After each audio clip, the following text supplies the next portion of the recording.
오늘도 예배 자리에 나오신 우리 교우들을 주님의 이름으로 환영합니다. 2020년 9월 20일 사람 사는 교회 주일 예배를 하나님께 드립니다. 오늘 시작하는 묵상 기도는 회개의 기도입니다. 한 주 동안 하나님 앞에서 우리 자신을 돌아보면서 마땅히 회개할 것을 묵상으로 기도하며 나아갑니다.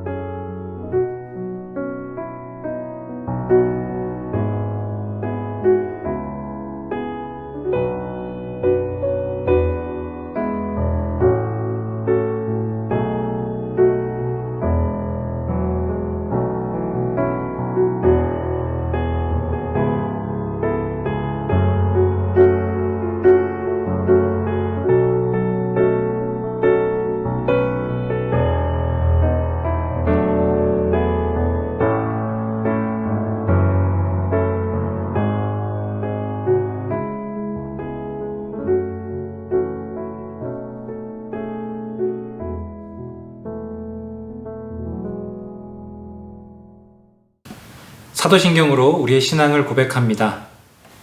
나는 전능하신 아버지 하나님 천지의 창조주를 믿습니다. 나는 그의 유일하신 아들 우리 주 예수 그리스도를 믿습니다. 그는 성령으로 잉태되어 동정녀 마리아에게 나시고 본디오 빌라도에게 고난을 받아 십자가에 못 박혀 죽으시고 장사된 지 사흘 만에 죽은 자 가운데서 다시 살아나셨으며 하늘에 오르시어 전능하신 아버지 하나님 우편에 앉아 계시다가 거기로부터 살아있는 자와 죽은 자를 심판하러 오십니다. 나는 성령을 믿으며 거룩한 공교회와 성도의 교제와 죄를 용서받는 것과 몸의 부활과 영생을 믿습니다. 아멘.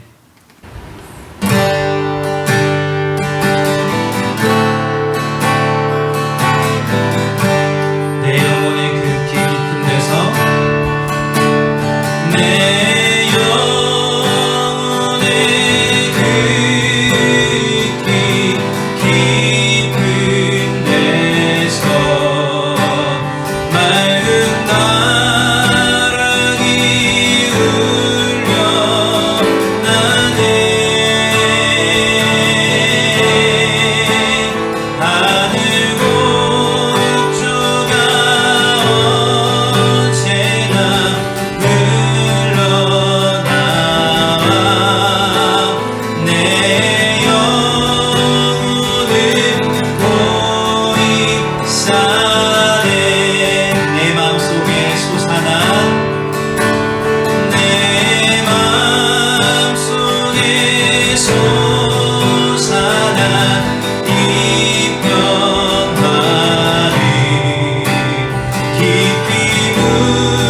넘쳐나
사랑의 물결이 영원토록 그 사랑의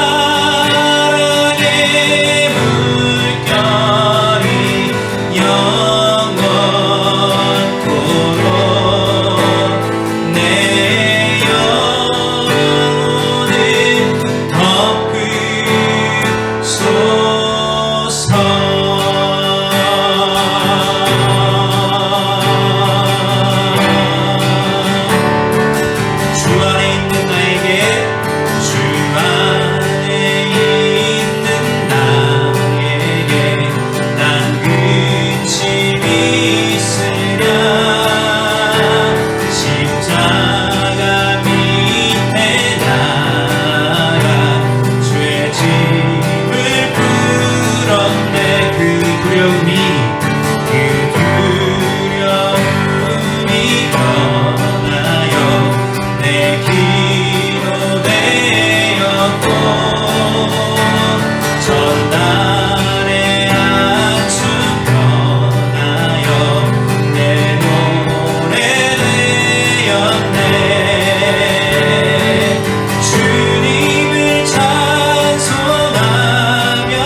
다 함께 기도합니다. 매일매일 순간순간 우리를 인도해 주시는 주님, 항상 변함없고 신실한 주님이 우리의 삶을 보호하고 계심을 믿습니다. 또한 신실하신 주님이 내가 처한 환경과 문제보다 크심을 믿습니다. 그럼에도 불구하고 너무 자주 반복적으로 주님의 인도하심을 신뢰하지 못하는 우리를 용서하여 주옵소서. 말씀으로 살기를 원하면서 말씀을 부담스러워합니다. 기도하며 주님과 동행하기를 원하면서 기도가 호흡이 되지는 않습니다. 사랑하며 살기를 원하면서 사랑할 수 있는 기회를 놓칩니다. 용서의 따뜻함을 가지기 원하지만 외면의 차가움이 더 익숙합니다. 평화를 전하며 살기 원하지만 나 자신부터 주님이 주시는 평화를 놓칩니다. 주님, 우리를 용서하여 주옵소서. 오늘 예배를 통하여 우리의 마음과 생각이 새로워지게 하옵소서. 예수님 이름으로 기도합니다. 아멘.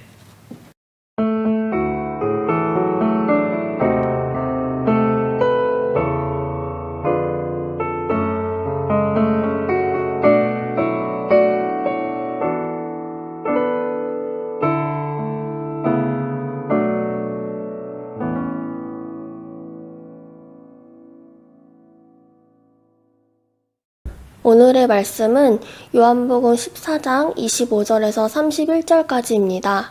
요한복음 14장 25절에서 31절까지입니다.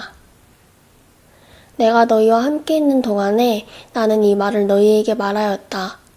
그러나 보혜사 곧 아버지께서 내 이름으로 보내실 성령께서 너희에게 모든 것을 가르쳐 주실 것이며 또 내가 너희에게 말한 모든 것을 생각나게 하실 것이다. 나는 평화를 너희에게 남겨준다. 나는 내 평화를 너희에게 준다. 내가 너희에게 주는 평화는 세상이 주는 것과 같지 않다. 너희는 마음에 근심하지 말고 두려워하지도 말아라. 너희는 내가 갔다가 너희에게로 다시 온다고 한 내 말을 들었다. 너희가 나를 사랑한다면 내가 아버지께로 가는 것을 기뻐했을 것이다. 내 아버지는 나보다 크신 분이기 때문이다. 지금 나는 그 일이 일어나기 전에 미리 너희에게 말하였다. 이것은 그 일이 일어날 때에 너희로 하여금 믿게 하려는 것이다. 나는 너희와 더 이상 말을 많이 하지 않겠다. 이 세상의 통치자가 가까이 오고 있기 때문이다. 그는 나를 어떻게 할 아무런 권한이 없다. 다만 내가 아버지를 사랑한다는 것과 아버지께서 내게 분부하신 그대로 내가 행한다는 것을 세상에 알리려는 것이다. 일어나거라.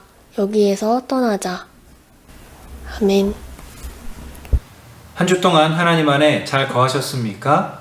1967년 미국의 심리학자 마틴 셀리그먼과 스티브 마이어가 24마리의 강아지를 대상으로 한 가지 실험을 했습니다. 24마리의 강아지를 8마리씩 세 무리로 나누어 각각 상자에 넣고 다른 방식으로 전기 충격을 주었습니다. 첫째 상자에는 레버를 누르기만 하면 전기 충격이 멈추도록 했고요. 두 번째 상자에는 아예 전기 충격을 주지 않았습니다. 세 번째 상자는 강아지가 그 어떤 행동을 해도 전기 충격이 멈추지 않도록 설계되었습니다. 그렇게 24시간이 지난 뒤에 이 24마리의 강아지를 다 꺼내고 이번에는 똑같은 환경을 줍니다. 작은 장애물 하나만 쉽게 넘으면 전기 충격이 멈추는 상자에 다시 똑같이 집어넣은 겁니다. 그랬더니 첫 번째와 두 번째 상자에 있던 강아지들은 아주 쉽게 장애물을 넘고 전기 충격을 피했습니다. 하지만 세 번째 상자에 있던 8마리의 강아지들은 모두 장애물을 넘지 못하고 전기 충격을 계속 받았습니다. 반복된 실패와 충격이 시도조차 하지 못하는 무력감을 만든 거죠. 이런 걸 심리학에서는 학습된 무력감이라고 합니다. 학습된 무력감. 저는 우리 한국 개신교회가 이 학습된 무력감에 지금까지 빠져 있지는 않았는가 하는 생각이 듭니다. 목회자와 성도 모두 말입니다. 개교회주의, 기복신앙, 신비주의, 은사주의, 교회 대형화, 목회자 우상화, 이러한 벽들에 우리는 둘러싸여 갇혀 있었습니다. 그 안에서 수많은 시도를 해봤지만 왠지 도통 나아지질 않았습니다. 이렇게 우리에게 학습된 무력감은 우리 스스로 교회를 떠나고 신앙을 포기하게 만들고 있습니다. 지금의 코로나 바이러스는 오랜 시간 우리 몸과 마음에 새겨진 이 학습된 무력감을 여지없이 드러나게 해주고 있는 것 같습니다. 학습된 무력감의 가장 큰 문제는 의욕이 생기지 않는다는 겁니다. 충분히 이겨낼 수 있는 일을 만나도 전혀 의욕이 나지 않는 거죠. 누가 옆에서 100% 확실한 방법을 알려줘도 그 방법조차 받아들이지 않을 만큼 말입니다. 솔직히 인정하기 싫지만 지금 우리가 꼭 그렇지 않습니까? 오늘은 예수님이 잡히시기 전 제자들에게 강론하신 성령에 관한 두 번째 설교입니다. 지난주에는 성령의 제1본질이 사랑이다 라는 말씀을 드렸습니다. 예수님은 이제부터 사랑의 성령님에 대해서 조금 더 구체적으로 그 내용을 확장해서 설명하시는데, 결론부터 말씀드리자면 예수님이 설명해 주시는 성령님의 두 번째 본질은 바로 평화입니다. 평화의 성령님, 우리에게 평화를 주시는 성령님입니다. 사실 성경은 일관성 있게 우리에게 항상 이렇게 말합니다. 하나님이 우리에게 궁극적으로 주려고 하는 것은 재앙이 아니라 평화이다. 구약 예레미야서를 보면 하나님이 예레미야를 통해서 이런 말씀을 하십니다. 너희를 향한 나의 계획, 그건 너희가 몰라. 나만이 아는 것이야. 그런데 너희를 향한 내 계획의 궁극적인 목적은 재앙이 아니라 평화를 주는 거야. 하나님이 그렇게 말씀하셨습니다. 만일 그렇게 하나님이 우리에게 주기 원하시는 게 평화라면 우리는 상황을 뛰어넘는 평화를 누릴 수 있는 하나님의 자녀들입니다. 하지만 이런 이야기, 하나님께서 우리에게 날마다 평화를 주신다는 이 이야기가 왠지 조금 멀게 느껴지는 이 불편한 느낌은 뭘까요?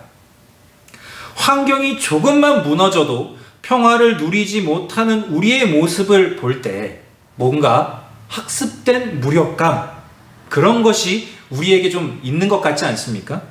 지금부터 예수님이 말씀하시는 평화의 성령님이라는 이 명제를 통해서 함께 세 가지를 살펴보려고 합니다. 첫째, 우리 안에 계신 성령님은 실제적으로 우리를 어떻게 도우시는가? 둘째, 성령님이 하시는 그 일들이 궁극적으로 왜 우리에게 평화로 귀결되는가? 마지막 셋째, 이 사실들이 우리에게 있는 학습된 무력감과 어떻게 연결되는가? 첫째, 우리 안에 계신 성령님은 실제적으로 우리를 어떻게 도우시는가? 오늘 본문 25절에서 예수님은 이렇게 말씀하십니다. 내가 너희와 함께 있는 동안에 나는 이 말을 너희에게 말하였다. 여기서 이 말은 예수님이 하신 아버지 하나님의 말씀들입니다. 아직 예수님이 제자들과 함께 있으니 지금은 예수님이 직접 그들에게 아버지가 주신 말씀들을 전하고 있다는 겁니다. 즉, 예수님이 제자들을 떠나면 이제 하나님의 말씀을 말해줄 존재가 사라진다는 말인데, 이것이 바로 제자들이 느끼고 있는 가장 큰 불안의 본질 아니겠습니까? 제자들이 하나님의 말씀을 듣고 배울 수 있는 유일한 경로가 예수님이었기 때문이죠.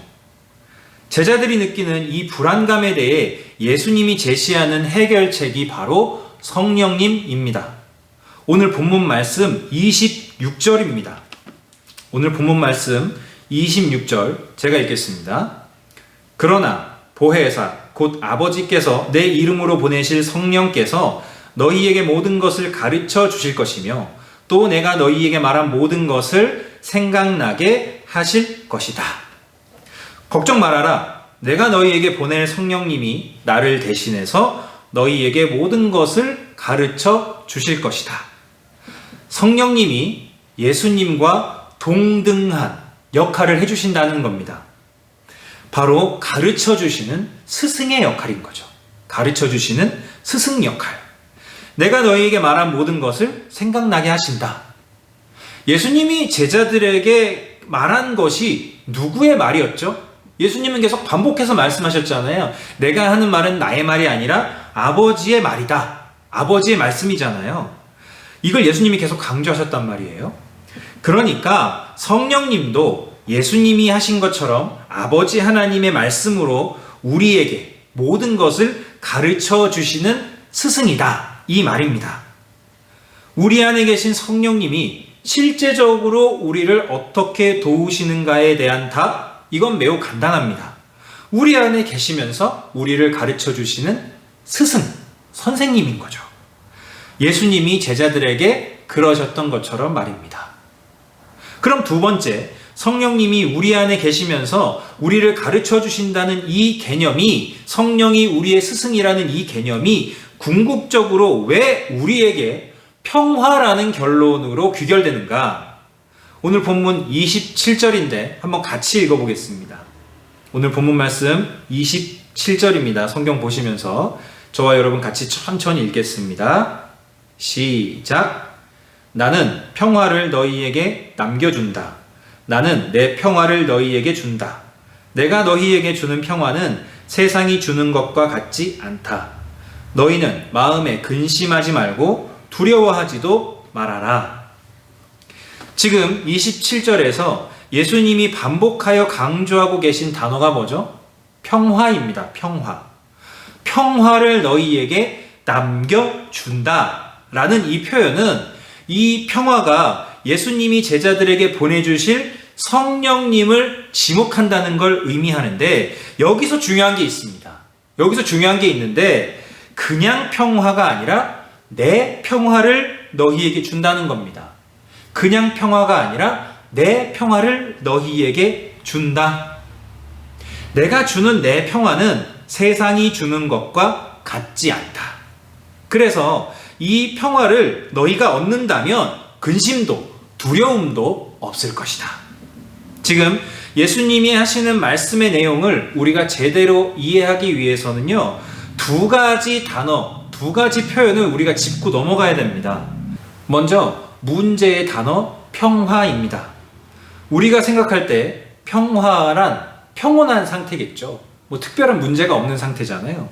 사전적 의미대로 하면 너와 나 사이에 충돌이 일어나지 않고 있는 상태입니다. 그러나 예수님이 사용하신 평화라는 단어는 그런 개념이 아닙니다. 평화로 번역된 이 단어의 뜻은 원래 하나인데 갈라졌던 둘이 다시 하나가 된다라는 뜻입니다. 원래 하나였는데 갈라졌던 것이 그 둘이 다시 하나가 된다, 이 뜻입니다. 이 평화의 개념을 에베소서에서는 더 완벽하게 설명해 줍니다. 그리스도는 우리의 평화이십니다.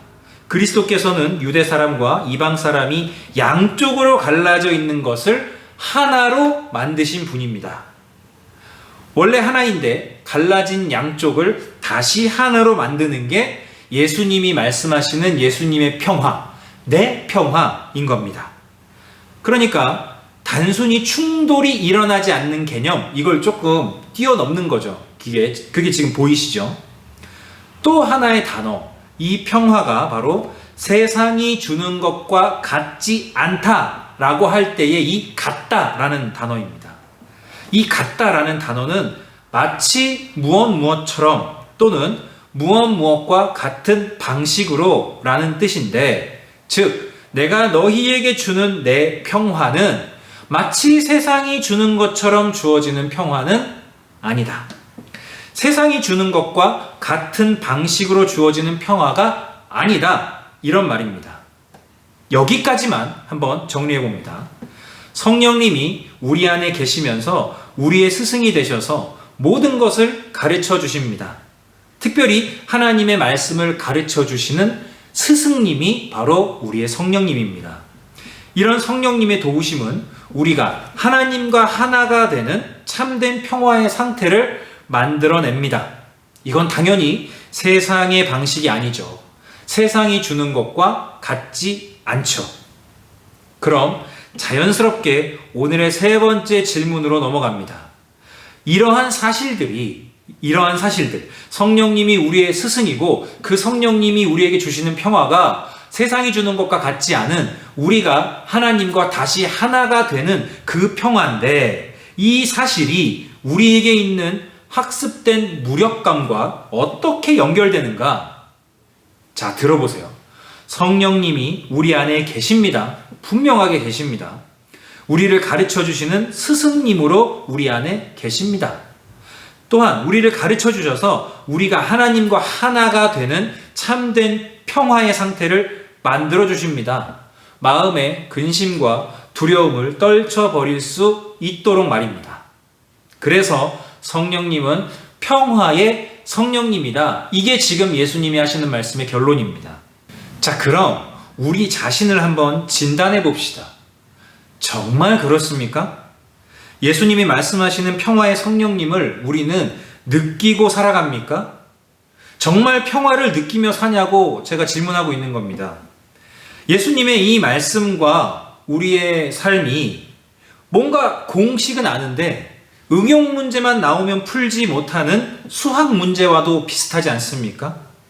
예수님은 이렇게도 명확하게 우리 안에 계신 성령님이 우리에게 평화를 주시는 스승이라고 말씀하시는데, 우리는 도대체 어떤 학습된 무력감이 있길래 이런 말씀들이 그냥 좋은 저 멀리 있는 성경 글귀로만 들리느냐, 이 말입니다. 제가 두 가지 질문을 해보겠습니다. 이 두 가지 질문에 대한 답이 우리에게 있는 학습된 무력감의 정체가 뭔지를 명확하게 드러나게 한다고 저는 생각합니다. 질문 1. 우리는 과연 우리 안에 계신 성령님께 가르침을 받으려고 하는가? 우리 안에 계신 성령님께 우리는 과연 가르침을 받으려고 하느냐, 이겁니다. 아니면 내 인생 내가 알아서 살면서, 평소에는 그냥 내 인생 내가 알아서 살면서 그냥 아주 가끔 어려운 선택을 할 때에만 이미 내가 정해놓은 내 선택에 대해서 동의를 구하는 차원으로 성령님을 찾는 정도? 우리가 그 정도로 성령님을 전락시키지는 않았는가? 질문 2. 우리가 추구했던 평화는 과연 예수님이 말씀하신 나누어진 것들이 다시 하나가 되는 평화였는가? 아니면 세상이 주는 것과 유사한 평화를 추구하지는 않았는가? 내가 원하는 물리적 환경이 조성되는 것, 원하는 만큼 돈을 버는 것, 내가 원하는 사람들하고는 좀 잘 지내는 것, 피하고 싶은 어려운 일이나 피하고 싶은 사람은 가급적 다 피하는 것. 그런 걸 목표로 정해놓고 그런 것들이 채워지는 게 평화라고 착각하지는 않았습니까? 심지어 내가 정한 그런 평화의 목표들을 이루어 달라는 답정너 기도로 우리가 하나님 마음을 답답하게 하진 않았습니까? 오병이어 사건 이야기를 제가 다시 한번 꺼내보겠습니다. 과거에 모세를 통해 음식을 내려준 사건, 그 사건이 재현되기만을 바랬던 이스라엘 사람들에게 오병이어의 기적을 베푸신 예수님은 이런 말씀도 하셨습니다. 나는 너희 조상이 먹고서도 죽은 그 음식과 같지 않다. 모세를 통해서 너희에게 주어진 그 음식, 나는 그것과 같지 않다. 그러니까 과거에 너희가 받았던 그 하나님의 은혜를 생각하면서 지금 나를 보지 말라는 말입니다.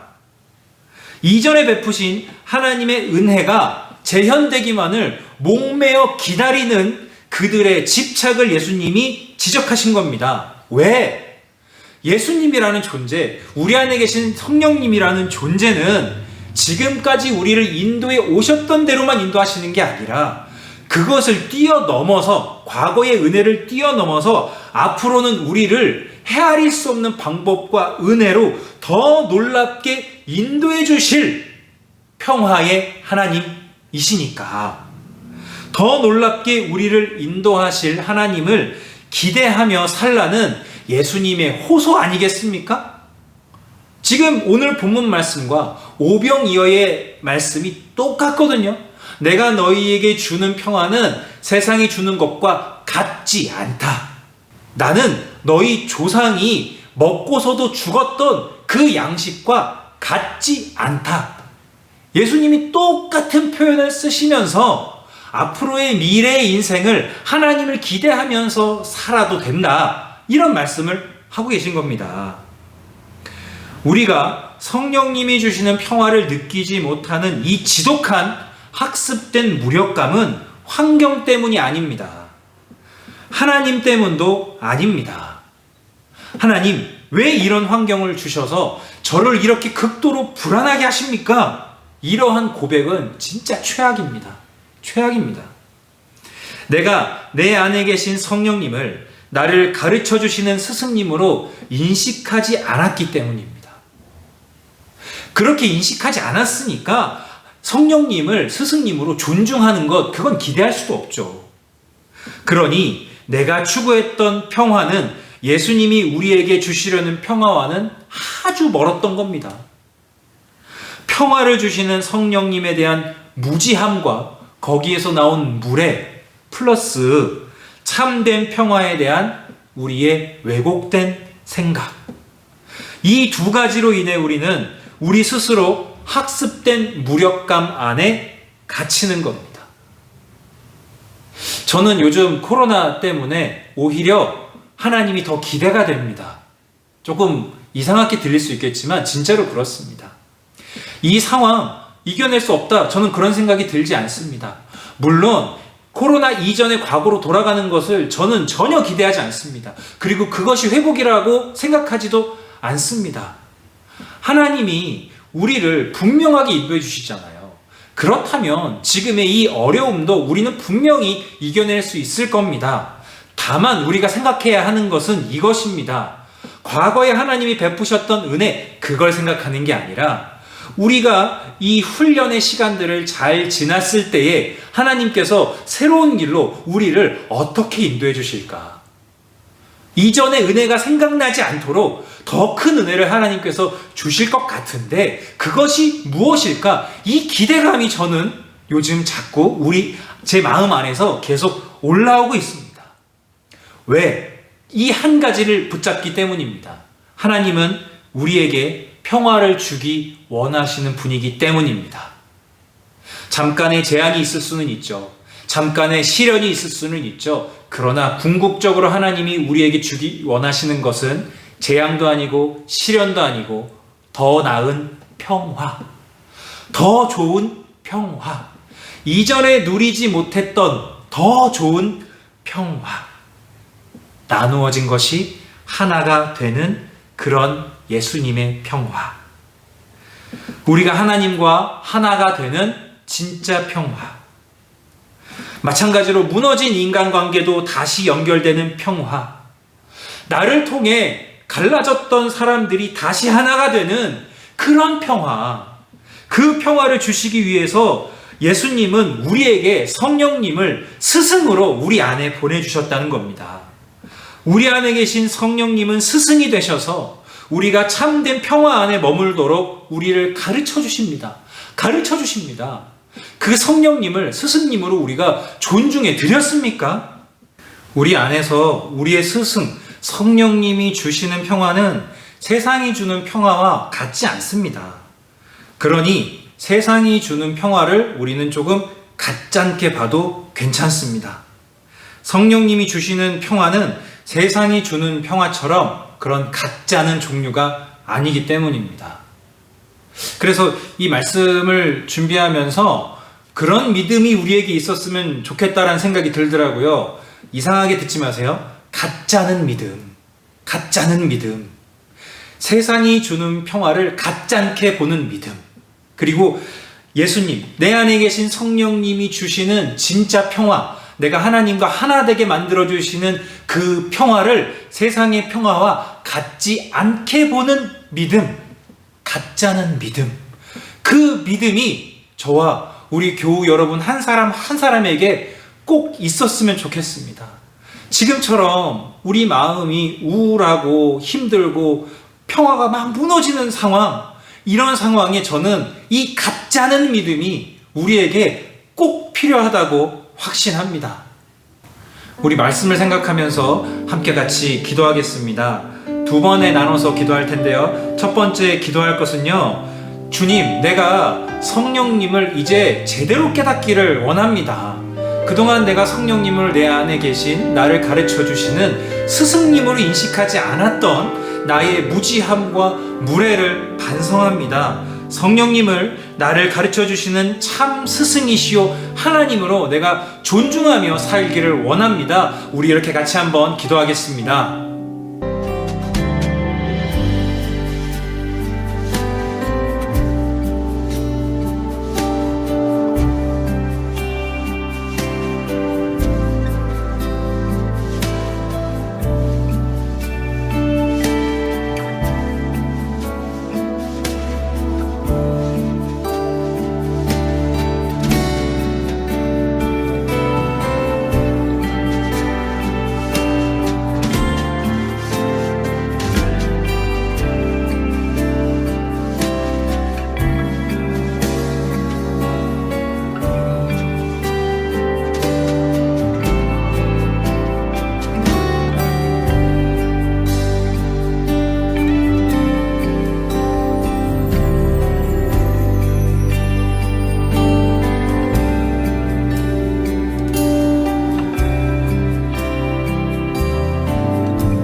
번 더 기도합시다.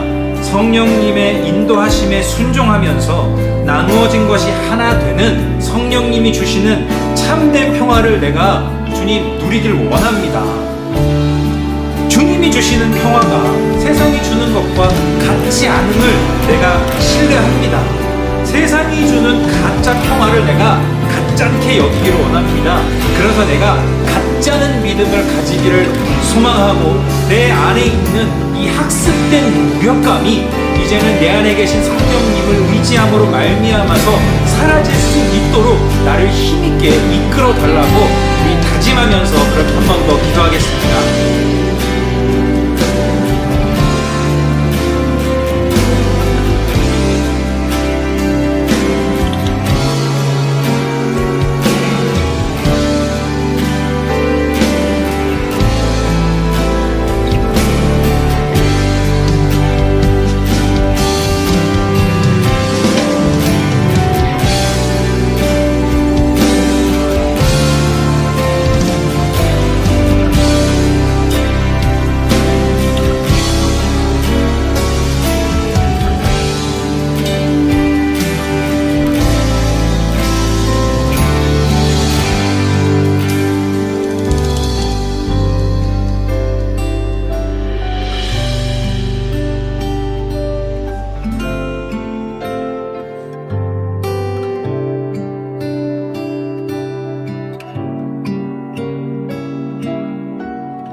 주님, 우리는 환경을 너무나 많이 생각합니다.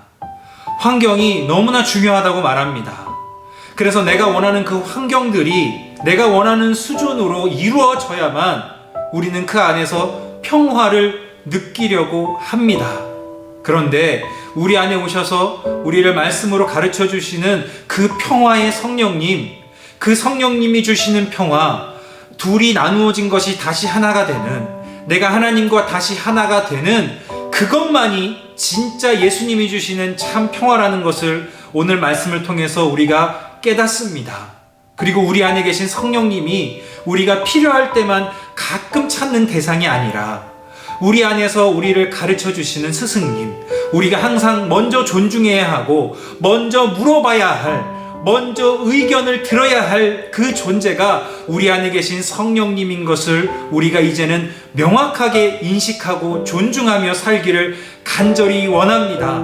그래서 우리 안에 뼛속 깊이 스며들어와 있는 이 학습된 무력감, 주님 주시는 평화를 전혀 누리지 못하고 있는 이 학습된 무력감에서 이제 우리가 헤어나올 수 있도록 주님 우리를 힘있게 인도하여 주시옵소서. 특별히 지금 코로나 상황을 통해서 우리가 너무나 많은 무력감을 느끼고 있고 우리에게 평화가 너무나 많이 무너지고 있습니다. 아니, 오히려 이 시간들을 통해서 하나님께서 우리를 더 단련시키시고 우리의 믿음을 더 견고하게 하셔서 더 놀라운 하나님과 더 새롭게 하나가 되는 그 놀라운 평화를 주시려는 하나님의 계획이 지금의 시간들 가운데 숨겨져 있음을 우리가 믿음으로 바라보게 하여 주시옵소서. 혹여나 개개인의 상황 속에서 너무나 마음의 평화가 무너지는 어려운 상황 가운데 눈물 흘리고 있는 우리 교우들이 있다면 오늘 말씀의 내용들을 붙잡고 우리 안에 계신 성령님께 다시 집중하면서 성령님이 주시는 하나님과 하나가 되는 그 평화를 오늘 지금 다시 회복할 수 있도록 주님 우리 교우들을 축복하여 주시옵소서. 주 예수 그리스도의 은혜와 하나님 아버지의 사랑과 성령의 교통하심이 어떤 일이 있더라도 반드시 우리에게 평화를 주시는 그 하나님의 신실하심을 믿고 따르며 우리 안에 계신 스승 되시는 성령님의 가르침을 따라 늘 하나님과 하나 되는 평화를 누리며 살기를 소망하는 고개 숙인 하나님의 모든 백성들 머리 위에 지금부터 영원까지 함께 하시옵기를 축원하옵나이다. 아멘.